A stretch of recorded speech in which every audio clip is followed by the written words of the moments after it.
فکر میکنی میتونی عملیات نیروهای ویژه رو توی واقعیت رهبری کنی؟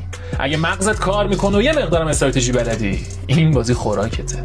توی بازی دورکیکرز تو باید به عنوان فرمانده نیروهای ویژه رهبری چند تا عملیات رو بر عهده بگیری. تو باید مخفیگاه خلافکارها رو کامل بررسی بکنی، عملیات رو تحریزی بکنی، مسیر حرکت هر کدوم از سربازها رو مشخص بکنی و نهایتاً دستور حمله بدی. از اون طرف هم باید حواست به تک تک حرکت‌های احتمالی دشمن باشه و اونها رو پیش بینی بکنی، جلوی حمله‌های انتحاریشون رو بگیری و مراقب طلایی که تو مسیر برات گذاشتن هم باشی که اگر اینطور نباشه دونه به دونه نفراتت با یه دونه گلوله زمینگیر میشن و همه چی نابود میشه. این بازی که هم برای پی سی هم برای موبایل منتشر شده اونقدر مغزتو درگیر میکنی که مجبور میشی تمام مراحلش 100 بار پشت سر هم دیگه بری تا آخر بتونی به بهترین شکل ممکن تمومش بکنی. اسم اطلاعات کاملش رو برات توی کپشن نوشتم، حتما برو به سر بزن. و نهایتاً من عرفانم و اگر به خودت میگی گیمر، به نفعته که پیج منو فالو